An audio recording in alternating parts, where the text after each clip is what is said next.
वो परमेय संख्या जीरो से कितनी दूर है, जीरो के सापेक्ष उसकी स्थिति क्या है।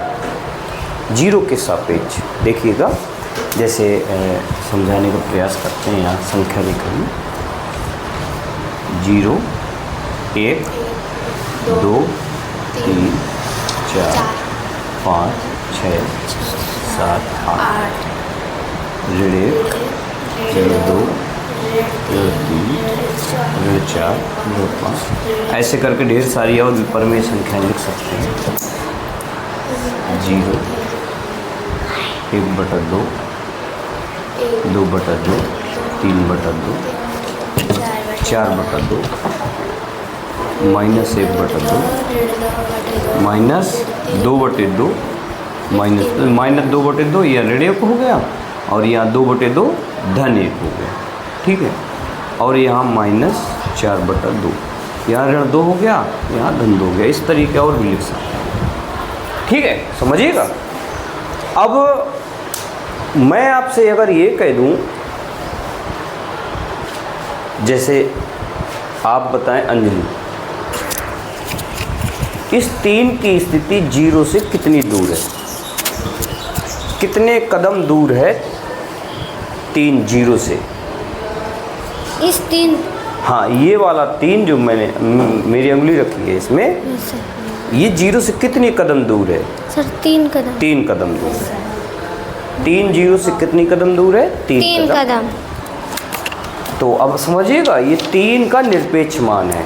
क्या है? 3 का निरपेक्ष मान। तो निरपेक्ष मान को कैसे करते हैं? इस चिन्ह से व्यक्त कर देते हैं। इधर आपने 2 डंडे ऐसे लगा दिए, संख्या लिख दी, इसका मतलब हो गया आपको पढ़ना है उस संख्या का निरपेक्ष मान। क्या पढ़ेंगे इसको? 3 का निरपेक्ष मान। समझिएगा, 3 का निरपेक्ष मान। और 3 का निरपेक्ष मान का मतलब ये 0 से 3 0 से कितनी दूर है। तो कितनी दूर है, कितने खाना दूर है, कितने कदम दूर है? 3 कदम। तो ये 3 का निरपेक्ष मान क्या आ गया? 3 आ गया। ओके, समझ में आया? अगर मैं ये कहता, बताइए आप आरती, ऋण 3 का निरपेक्ष मान बताइए। ऋण 3 का निरपेक्ष मान,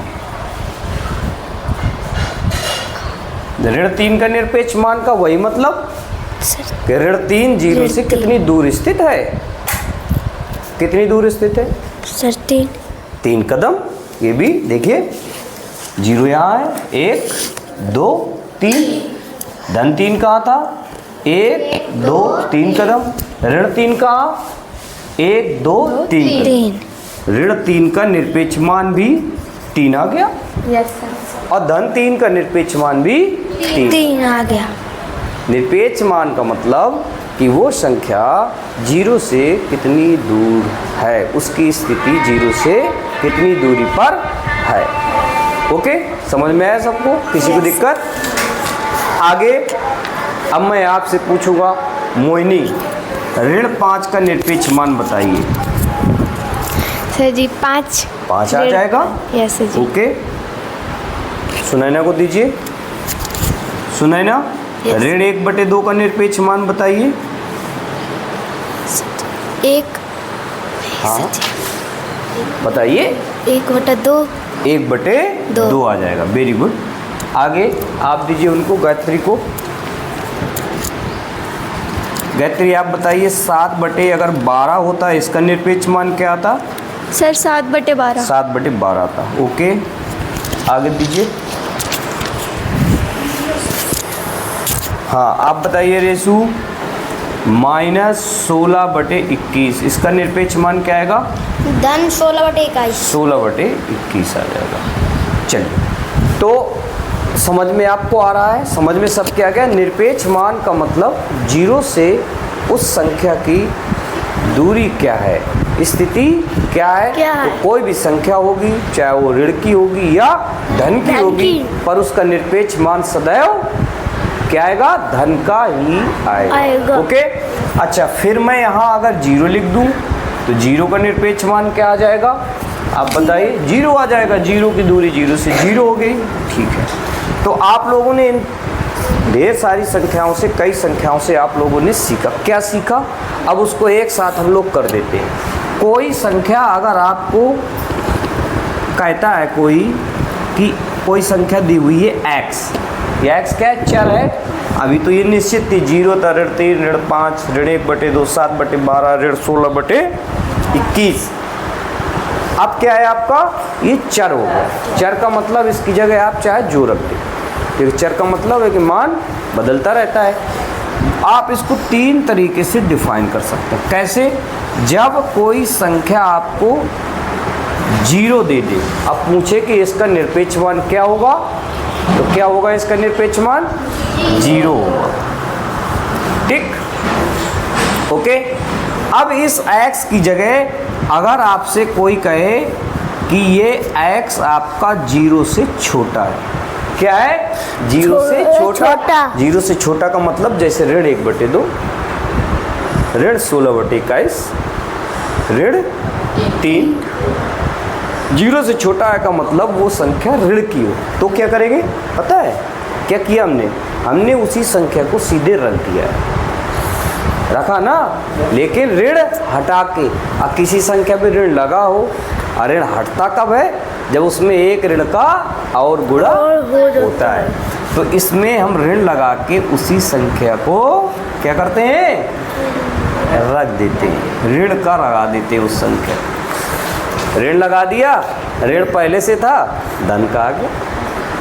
ओके, किसी को दिक्कत आगे।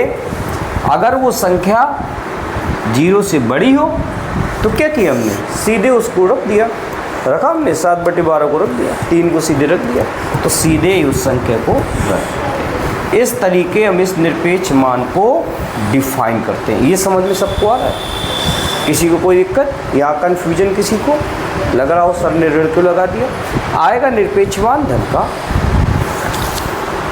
ऋण की आपकी संख्या दी हुई है, ऋण का मतलब है जीरो से छोटी। धन का आएगा, ऋण की संख्या है, धन का तब प्राप्त होगा जब उसमें ऋण का गुणा कराएंगे, वो हमने कर दिया। जैसे अब मैं कहूँ ऋण 17 का निरपेक्ष मान निकालिए, ऋण 17 का निरपेक्ष मान क्या करें, ऋण 17 यहाँ लिख दें, ऐसे कर दिया। ऋण 17 का निकालना यहाँ लिख दिया, और फिर ऋण यहाँ रख दिया, और धन का निरपेक्ष मान आ गया। किसी को दिक्कत, ओके, समझ में आ गया सबको। Yes sir.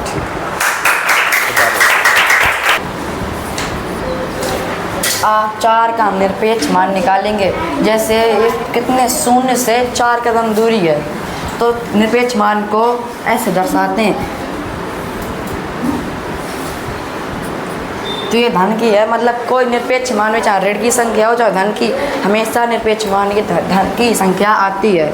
और एक संख्या और निरपेक्ष मान में ये चिन्ह व्यक्त करता है, ऋण 5/7। अब इसको हम हल करते हैं। तो पहले इसमें एक निरपेक्ष मान छोड़ेगा तो कोष्टक में आएगा, तो ऋण 5/7, और फिर इधर ऋण का जैसे x है तो इधर ऋण, और फिर बराबर 5/7 है, जीरो से संख्या छोटी है, तो हाँ। मतलब ऋण का x आए, और मतलब कि ये निरपेक्ष मान में ऋण की हमारी संख्या थी, हमें धनात्मक ही आती है, चाहे ऋण की हो चाहे धन की हो, हमेशा धनात्मक संख्या आती है। ठीक, हमें ऋण 5/6 का निरपेक्ष मान निकालना है। निरपेक्ष मान निकालने के लिए पहले हमने ऋण 5/6 को निरपेक्ष मान में लिख दिया है। अब हम इसे ऋण 5/6 यहाँ लिख लेंगे। धन की होती है तो इसलिए हम यहाँ पे भी धन पे लगा देंगे।